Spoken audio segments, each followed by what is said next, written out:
Hello and welcome to my Imperfect Knitting Life. This is episode 15 of my vlog, where I talk about my knitting, my mill, and a little bit about my life.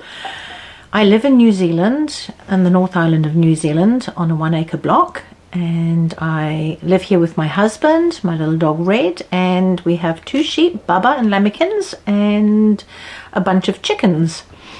So I'm going to start off just to really thank you guys for the comments that you've had on my last episode, and the great welcome that I had after that big gap from episode 13 to episode 14. And I think a few people were kind of like, "Ugh, where's she gone?" And said that they were going to, in fact a couple of people did make contact on Instagram asking me what was going on, but it was just life getting in the way. So here we are, episode 15, and I want to just get on with my chats now. So I literally have one finished object, and my finished object is the beautiful Felix cardigan that I did for Hannah. So the Felix cardigan is by, is it Savory Knitting? Yeah, Savory Knitting, and obviously that's just a very popular pattern, and lots of people have done it. I'll talk a little bit about the one that I made. So if you watched my last episode, you'll know that I actually made this yarn myself in my spinning mill, and my little mini commercial spinning mill, and then I dyed it up for Hannah to the sort of mustardy colour that she wanted, and I also dyed a mohair silk to go with it and knitted it together, and it is just feels really nice. I think she's going to be very happy with that. So the construction is top down, but you don't actually start with the neck ribbing. You actually start straight into the pattern, and at the time I thought, oh, I wonder if I should just do the ribbing first, because when you pick up the stitches it's the same number of stitches as is on the actual the neck part, and I discovered later on why that was, and I'll talk to you a bit more about that when I get to it. So you start off at the top here, and then you're doing sort of raglan increases, but instead of doing a knit forward knit back, you're doing a yarn over, and that gives you this beautiful little detail down the front and the back of each sleeve. So you sort of knit it forwards and backwards until you get to the sleeves, and then you separate for the body and the sleeves, and then you knit down. So I actually initially knit all the way down to the body, and then I knit the body all the way down and cast it off, and then I thought, oh, I'm just going to save myself time. So I did the front button band, or the 2 button bands, and then I did the collar, and then I went on to the sleeves. But when I looked at the actual finishing of the rib, I wasn't happy with it at all. So I ended up undoing it, which is very unusual for me, but it's probably because it's actually a gift for Hannah, a gift for somebody else. And so I did that. I undid it, and I re-picked it up, and I did it in a 1 size smaller needle as well than what the pattern said, and I just feel like it brought everything in. What I do think is, if you've done the Felix cardigan, that doing the pickup of the stitches and then knitting the rib and the collar just gives it that little bit more structure, and holds it together a little bit more, because that's sort of like a seam, isn't it, really? If you look at it, it's a little bit like a seam. And then I use the Italian bind off, which is so much, well, so much better than the other one I did before, which is where you rib the 2 stitches, slide it over, and then knit through the 2 stitches. I don't know what that's called, but that was quite messy. And then I ended up doing the Italian bind off, which is, come on, get in there, a lot neater, and it's still quite stretchy, so it's just a nice neat finish. What I'll do is I'll actually just pop a picture of me with the cardigan on, and then when Hannah gets it, then I'll ask her to send us a couple of pictures so she can model it herself. What I must say is, like, this is actually, I made a 43-inch bust for her, and I think it's a little bit oversized as well. And when I weighed it, because I was like, this isn't really, when you think it's quite a big cardigan, doesn't weigh a lot, and so I weighed it and it was under 600 grams, I think about 560 grams or 570 grams, which really I don't think is a lot. I know my mum's making the Felix cardigan and she's used way more than that, but her gauge is a lot tighter and she's used a commercial yarn and was definitely a lot heavier than this.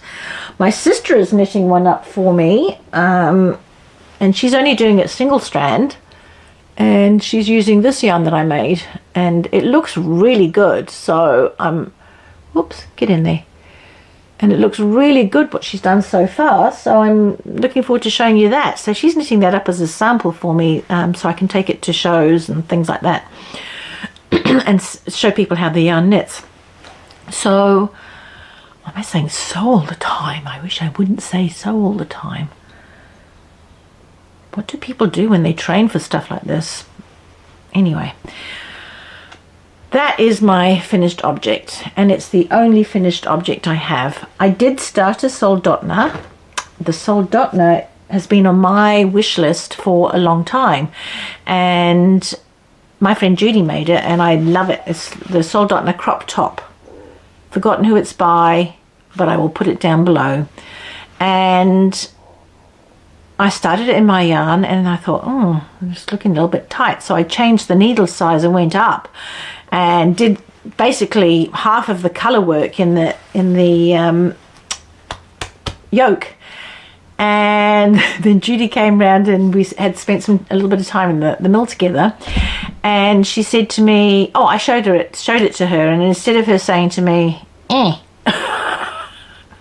that is not good, she was like, oh, was that meant to have more increases? And I was like, no, I followed the pattern. But then when she left, I had a really good look at it and I thought, it's just not good enough. So I ripped it all out, going to start again. But I am going to do it, and I'm going to do it in my own yarn at some point, but that's a double knit, and my yarn's a little bit chunkier than a double knit, which got me onto like, well, I've got to start looking around for patterns that are really quite suitable, and I think the knitted in yarn patterns work very well. So I might make a Vassal, because that's been one of my favorite knitted in pattern, or patterns in the knitted in yarn anyway, and I think that it might showcase my yarn off very nicely too. So watch the space. The other thing that I was going to do in my yarn is this pattern here. Oops.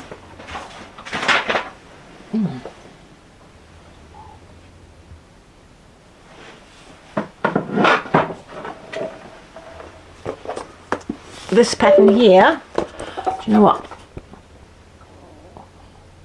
HÄSSJA. I'm trying to say it like the Swedish do, because I pronounced it on the Google Pronounce, and honestly it doesn't pronounce anything the way I imagined, because of course I'm quite used to pronouncing things in well, in Māori and also in Norwegian, so I try to do that, but it's nothing like that at all. So in fact I would have said HÄSSJA, but it's not that. So let me just pick it up and I'm going to let you have a little listen to what they say it is. HÄSSJA. HÄSSJA. There you go. Nothing like it. I still got it wrong. HÄSSJA. And it's a fabulous pattern. It's a top-down pattern. It's got some colour work in the yoke. And so that lady made it, and she used either Icelandic unspun yarn or the knitted and unspun yarn. But I think it would look absolutely fabulous. And I have not as rosy a pink as that, but I do have the one that I called Pink at a Push, which Judy reckons is rust coloured. And I'm going to use that for the body, and then I've got cream and some contrasting colours. One of my contrasting colours I made last week actually, and I love this colour. It's a blue, and it's, you know, I suppose it's almost like a denim blue, but I absolutely love it, and it's soft and it knits up really nicely.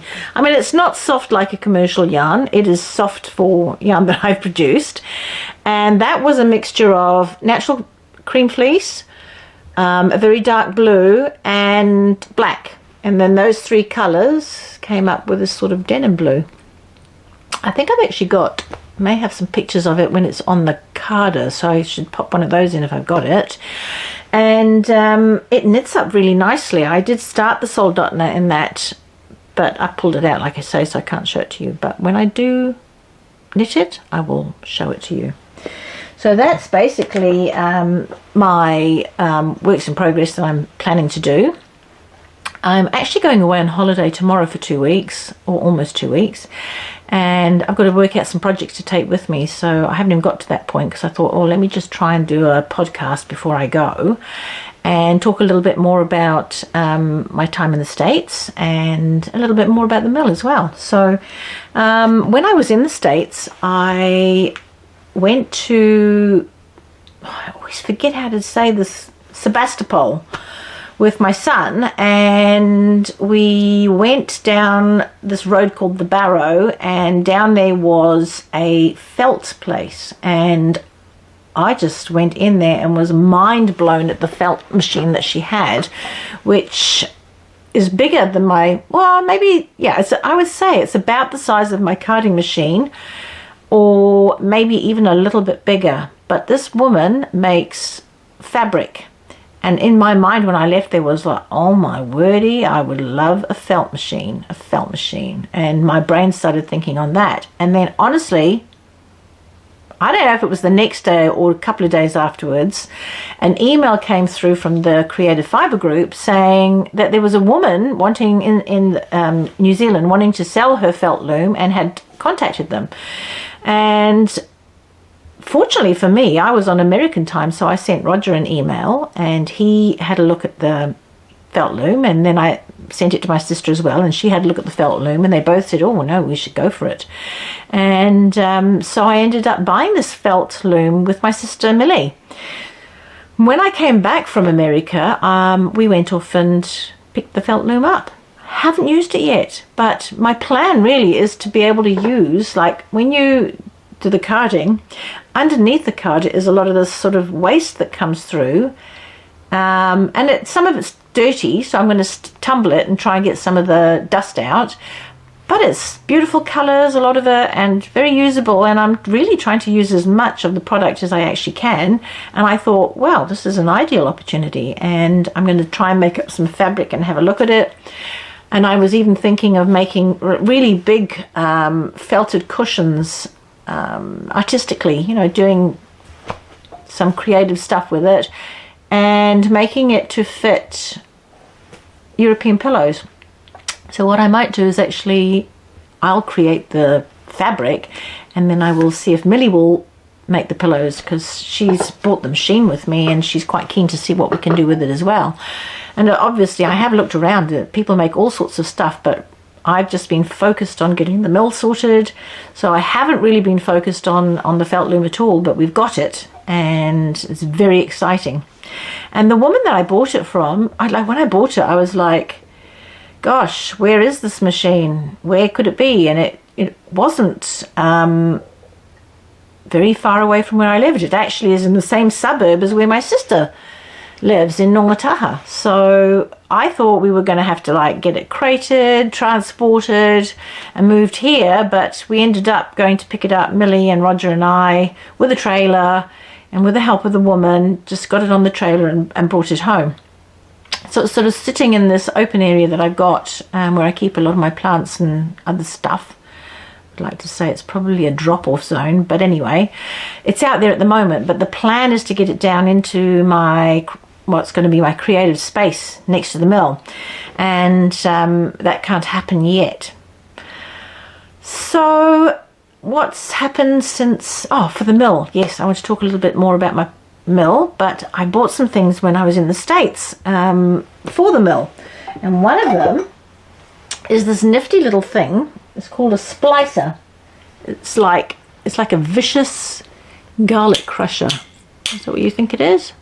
So the splicer, when you're putting stuff through the pin drafter, you can sort of meld it in, but sometimes it's actually easier if you join the two bits. So if you see what I'm doing here, because then it goes through the machine a bit easier. So look, it's broken here. So if I want to join another one, I just add it, and then I squish it with the splicer, and it sort of felts it together, and so it goes through the machine a lot more smoothly. Well, that was my splicer, and it's quite light. I thought it'd be a lot heavier than that, but it's light, and I saw that at Junction Fibre Mill and got myself one. And another thing I saw there was this thing here. It's called a spin gun, and what you do is when you see little bits of fluff on your machines, and instead of getting it stuck anywhere, you just get it out and you take it off and it's ready to go again. And so the purpose is, I think, really just to stop it sort of getting stuck in all the different drum rollers. And I was kind of playing around with it, and I was putting it in between things, and I looked down this one drum thing, and because it had been making some really terrible noises, and I thought, oh my gosh, is this thing going to actually die on me or get jammed or something? And I know that Junction Fibre were talking about how they regularly cleaned the drums out, but I didn't know how they get in and under there. I'm too old to get under there unless I have to. So I do use like the brushes to card the machine. But when I put this little spin thing in, that thing, I noticed that there was like some stuck fluff in there. So I started off with like a little hook thing I made and started pulling it out. Well, actually no, I started off with a dental picks, pulled it out, and then I went on to another little, it's like a long wire thing that I used to get the fleece through a little orifice when it comes out the other end of the carder, and then I started sticking it down the side of this drum, and honestly the space, the gap was maybe that much, I don't know, 3 mils, 4 mils maximum, and I could just get, like, I couldn't get the dental pickers down very far. That was what I started with, but when I had to get down further, then I had to put this next little, it's like a hook down, and then I went up to the house, and I had like this kebab skewer, and I bent that, and then I carried on with that. And I swear I would have spent probably on both sides of this drum maybe 8 hours picking this stuff out. And when you think that that little orifice on the sides, or the space on the sides of the drum, were about 3 or 4 millimeters, this honestly is like an actual rabbit or something. This is what I got out of that space. I said to Judy, I was like, man, I feel like I should actually frame that. And most of it is alpaca, so I think it's been in there quite a while, but, you know, it's, if you didn't know it was there, well, do you know that you need to take it out? I don't know. But I did take it out, and then that noise stopped, so that was really good. So they were the two things I bought for the mill while I was over there, but I bought a couple of things for myself, actually, which I've never showed you, but I will today. And oh, silly little things actually. So I got these little things that go on the end of your needles from Cocoa Knits, and they're different sizes depending on what size needle you've got. Oops, there. But you can see here, this one, oops, has had an interaction with red. So red, if she sees them, will pick them up and start chewing them like lollies or something, which is very annoying, so I have to be really careful and not leave them lying around. The other thing I got with these, which they look like little, to me, little hair tie things, but they're not. They're for clipping your knitting together so you can sew it up, but I avoid sewing up like the plague, so I haven't even used those yet. And the third thing I got myself is when I went to Petaluma with Danielle, I got this magnetic pattern holder, and I love it very, very much. So I've actually, you know, that of course is the magnolia, but this thingy here gives you needle sizes too, which has been handy. And I also, when I was working on it, had the magnolia inside, but I put another pattern, some colour work I was doing, on the outside, and that's magnetic as well. So really enjoyed that. And I bought that, yeah, I think I bought that from Petaluma. Is it Petaluma? Yeah, wherever we went to the one yarn shop there. The other thing I bought was a drop spindle. Don't even know where I put that. but I bought a drop spindle for myself, because I already bought one for Judy and then I bought one for myself. I'm waffling, sorry. So they are my things that I bought from the States. Now, last weekend I went to Wellington with Roger, and we went down for Hannah's 21st birthday. And she was going, it's her birthday yesterday, but she was going to have it this weekend, but we're off to the Cook Islands this weekend. So we went down to Wellington, and one of my favourite things is actually the trip, because it's quite a long trip. By the time you've done all your stops, and I got to tell you, you've got coffee stops, and because you've had coffee stops and you've got loo stops, is the time that I get to spend knitting, apart from the windy bits, because I can get car sick, and also having chats with Roger. And you could tell, because on the way down we talked a lot, but then on the way back we didn't talk a lot, because we'd actually had all that time to sit there and talk together, and we'd had the weekend and all that. And but yes, some of my favourite parts of it is actually the journey of getting there and back. And we had a super time down there. Sat in a hotel which had lots of art, and that was lovely, but the room looked like they'd forgotten to put some bits in it, because there was one chair even though there was two of us, one lamp even though there was two of us. I sound like I'm a real moaning Minnie. No shower curtain. There's funny little bits and pieces. I was like, I wondered actually, because the shower was set up for maybe a wheelchair or something like that, and maybe the previous people actually did have a wheelchair, and so having less furniture in the room would have been useful. Anyway, while we were down there, we had a great time. We went out for some lovely meals, went for a walk along the waterfront, which is always lovely. It was so windy, really, really windy, and wet, of course, because that's just seems to be the weather at the moment, obviously because it's winter, but we had a wet summer. It just seems to be continuous rain. I am so looking forward to going to Rarotonga tomorrow. I hope there's no rain. I mean, there might be a little bit of rain, but apparently it's the dry season, so fingers crossed that we get some sunny days while we're there. We're going with Claire Marie and her family, and I'm really looking forward to hanging out with them. Roger and I went there for our 25th anniversary, and we had such a good time. And what's wonderful about going to the Cook Islands is now in the middle of winter, it's actually quite warm there. It's their dry season, and expected temperatures are about 25 degrees Celsius, and so I'm really looking forward to a little bit of warmth. This morning when we got up, it was 1 degree Celsius outside and a bit of a frost going on, and we've had so much rain that it's the dry season over there, so I am just hoping that we don't see a lot of rain while we're there, although I'm sure the people that live there are hoping to see a bit of rain because they probably need it. But anyway, the Cook Islands is absolutely gorgeous. Next time when I have my podcast, I'll put some pictures up of things that we did and places that we went to. But basically, it is such a small place that it fits into Lake Rotorua, and you can drive around there in about 45 minutes all the way around the island. People use scooters. Last time when we went, you didn't need a helmet. They've brought in some regulation now that you need to wear a helmet. We hired a car and honestly put in something like $3 or $4 of petrol when we filled it up to take it back. We really didn't need that. But we are hiring a car again because we've got little people, and it's just a lot easier to get around with little people on board. But, you know, it doesn't mean Roger and I can't hire a couple of scooters anyway and just go tootling around and having a look. Some of the things that we did enjoy last time, and I hope to do again, is snorkeling, which I'd never done before. Really enjoyed it. The difficult thing with the snorkeling for me is not the snorkeling part, is actually getting in and out of the water, because there's sea cucumbers all over the seabed, and I honestly get quite hysterical trying to get in and out.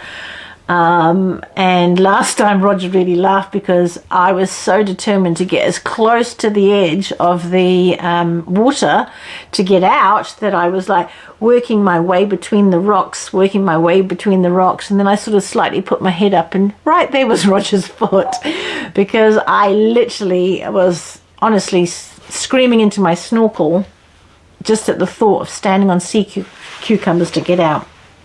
But it was worth it, because once I got into the water, saw little Nemos and what have you, it was just so pretty. And, you know, They've now started some flights, I think, direct to Rarotonga from Australia. I think that's going to be a total game changer for the people over there, and I really hope that it doesn't become too touristy after this, but we'll see.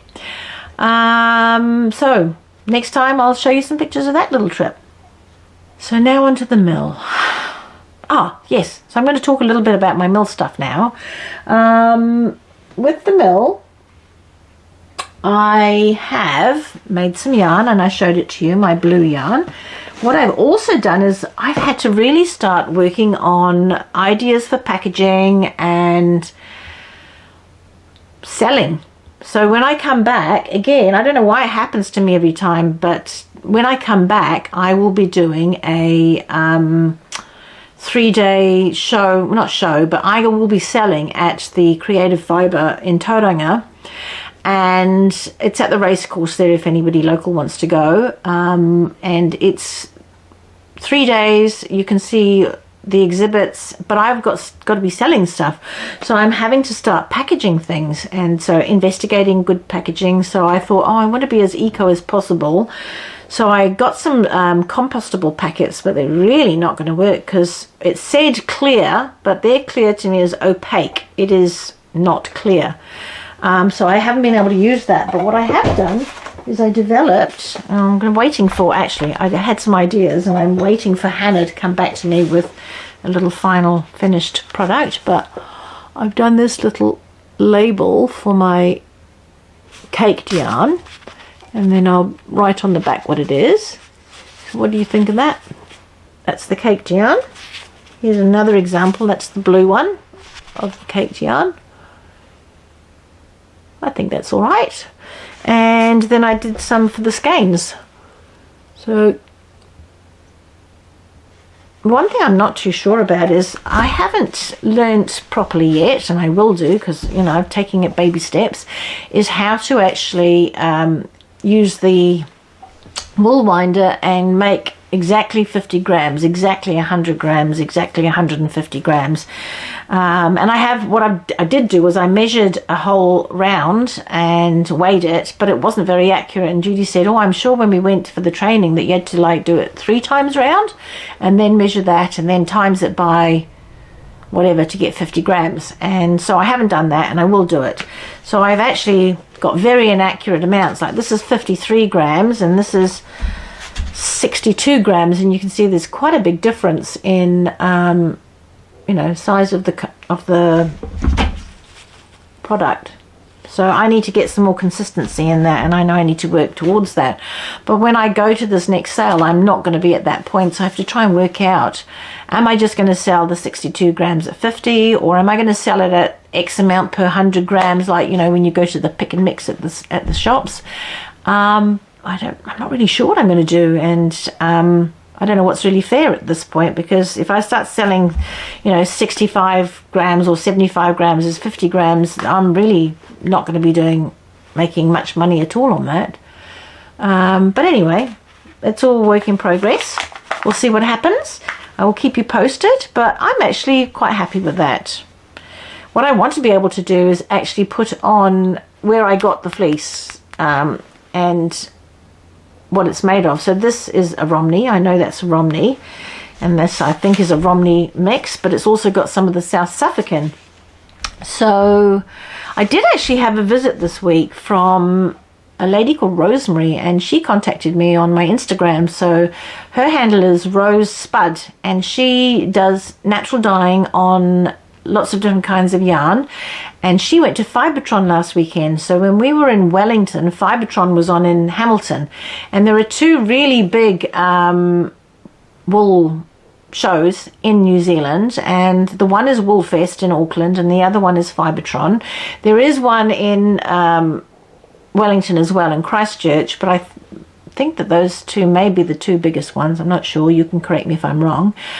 And she sold her stuff there, and she popped in to see me and had a look at the mill, and we talked about our love of yarn and fibre, and yeah, just she shared with me how she got into natural dyeing, and we just had a nice cup of tea and a chat and had a look at the mill. I went to have a look at her stuff, and she's got some gorgeous colours, and I really didn't realise how much variation of, well, I did realise, I knew how much variation of colour you can get with natural dyes. The main thing for me, of course, is, you know, when she explained it to me again, was that you have to have a lot of product to dye a kilo. So you've got to have a kilo of raw product to dye a kilo of fibre. And I suppose that depends on the intensity of the colour that you need as well. But you'd have to be gathering a hell of a lot of product to do that. What I do know that Knitted Yarn do is they buy natural pigments, and they use those natural pigments in their dyeing. And so it's kind of like got this little spark of interest of maybe I can start doing some colours, like yellows I think are quite good or easy to do with natural dyes, and pinks are not too difficult to do. So I might, especially when the summer comes, I might give it a go, because I'm going to dye fleece. And I have this massive stainless steel pot, which is actually outside in the garden, a bit of a bird bath at the moment, but I've got this massive stainless steel pot, which I always wanted to use for dyeing. But I think what I'm going to do is I'm going to build a, when I say I mean Roger, to just make a sort of brick frame, and then we'll put like metal on top, you know, like you get a grid that you put in the concrete. Put that on top, that I can put the pot on, because it'll be quite heavy with all the water in, and make a proper little wood fire underneath and cook the fleece with that. So I'll see how that goes, but I think you have to be quite careful, because, you know, I don't want to burn the yarn, and I've got to have that ability to turn and stir the fleece around, and I don't want to felt it. So it's going to be an actual experiment. I've got no idea how that experiment's going to go, but I'm waiting for better weather. I'm not going to even attempt to do that in this weather. Gosh, I've had such a challenge with my editing, so I'm sticking a little bit back in here now. What I was telling you about was that for my birthday, Roger asked me what I would like, and I said I'd like an Apple Watch, see my messages and stuff like while I'm working. And I was like, you don't need an Apple Watch. I've got a Fitbit. This Fitbit works just fine. I'm going to keep using the Fitbit until it's broken, and then I might get an Apple Watch. We'll see. But I don't need to get an Apple Watch. What I do need is I need a sink. I actually need 2 sinks for the mill to do the fleece washing in. And so instead of that, I bought myself 2 big, deep pot sinks, which hopefully will be arriving today. I got a text message to say it was coming today, so I'm very excited about that. And then when I come back from my holiday, I'm going to speak to the plumber about getting that plumbed in the mill behind the carding machine. I think we're going to have a little tour around the mill sometime together, so I can show you and talk to you about all the machines and show you where I'm going to put stuff, because even though I've showed little snippets, I don't think we've actually had a little walk around together and talked about the different machines. Might do that maybe with Judy, because she can film and we can talk and she can ask questions. So watch the space, we'll do that. But yeah, so I'm going to try and get a little water station set up in the mill. And then I also have a big project, which is up some steps by the mill, is this room, which in my mind I can see as a great creative space. It's not that at the moment. It's just full of crappy furniture and a table tennis table and some plastic boxes full of stuff, and I really just need to get it cleared out. And then I've got to get it rewired and get a window put in, get a new door put in, and then decorate it out. So I want it to be pretty rustic, but I'm going to also ply line it. When I say I'm going to get someone to ply line it for me and make this beautiful creative space. So I hope I get to share that with you over the next few months as well, because I want to get everything craft related out of my house and into the shed, because it just takes over the house really. And I really feel for Roger not having his own space here. Well, he has his own room, but you know, I feel for him that our space is taken over by all my crafty stuff. And I like here, this is my craft room, which is a bedroom, but it's full of yarn and fibre and everything. And quite frankly, it would be nice to have it back as a bedroom again, because we do get a lot of visitors come, and it's good to have somewhere for them to stay. So I'm hoping to get that done. I've really waffled and moved around a lot, so I'm going to have to edit this quite a bit, and I'm going to finish off soon. So if you have tuned in today and you've got this far, I hope that you enjoy watching the video, and I'm going to put some pictures at the end of my trip to Wellington, and I will catch up with you when we get back from Raro. So take care. Bye. Oh, I'm just back with a little postscript of a couple of things that I wanted to tell you about and I forgot to tell you about. One of the things was something I bought in Wellington. And, you know, because I've been looking at packaging, I'm really looking at other people's packaging a lot. And it was a little shop that sold Japanese and lots of other Asian artifacts, pottery, tools, books, etc. And I bought a couple of little cups, and they packed it away for me inside this little takeaway food thing. So let me open it up and I'll show you the two little cups that I bought. Oh gosh, they actually make it quite hard to get in. That keeps it very safe. Oops. Got it. That's what happens when you've got short nails. So, this is a takeaway food box, isn't it? And inside,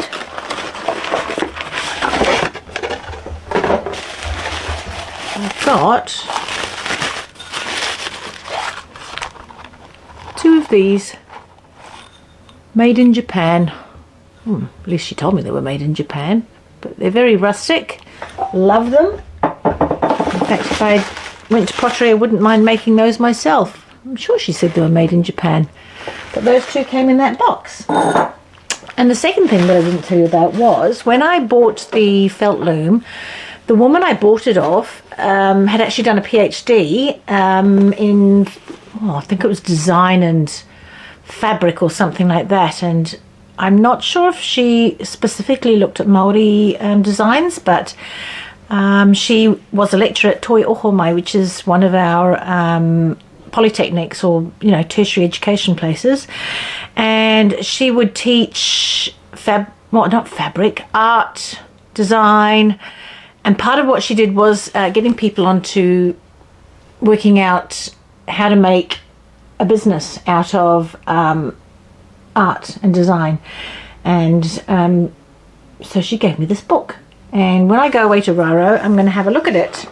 And she even was so nice. She said to me, listen, once you get into it a little bit, if you want a little bit of advice or support, come back to me. I know people that you can apply to get funding for projects. There's a lot of focus on trying to get more wool into you know, the New Zealand market, and more of an appreciation of wool, and I think I will follow that up. I'm just not at a point to do it yet, but this is also for Danielle to look at, because in here is how you do your business plan and how you focus what it is that you want out of your business and from your crafts. And one of the big mistakes that she told me, and you know, some other people have said to me as well, is, you know, you can't, Rosemary, she also said it, and I know other people have said it to me too, and that's like when people try and make out only that this is a hobby. And for me, yes, I know I've said, it's either a very expensive hobby, and that's what it ends up being if you don't make a business out of it,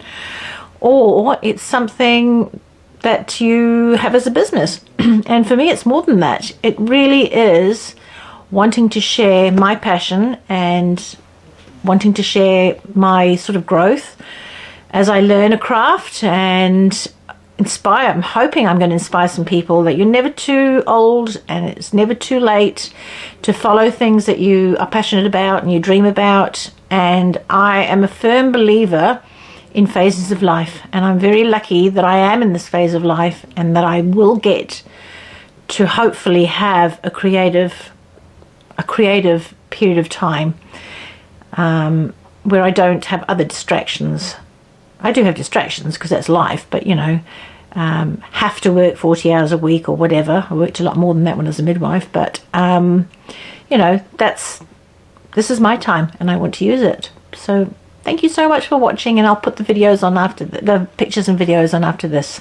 See you.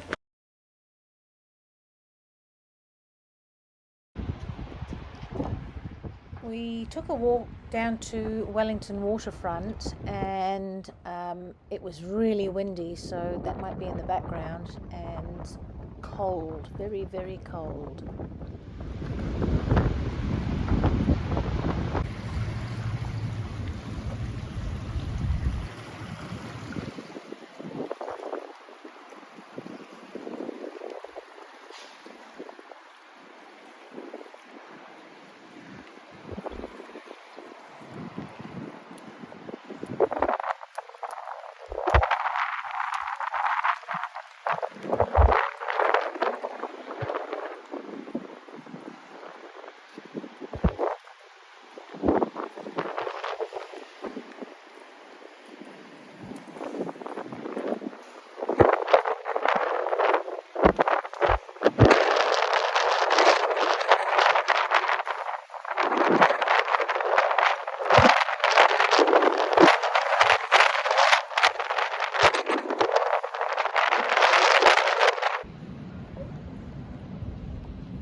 So this is, I think it's a temporary installation.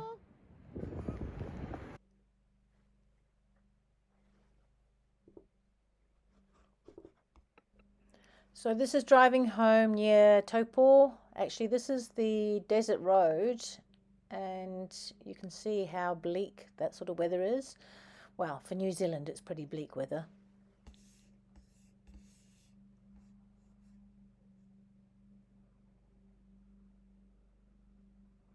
This is Kapiti Island. I love murals, and there's some pictures of the streets around Wellington CBD and the murals there.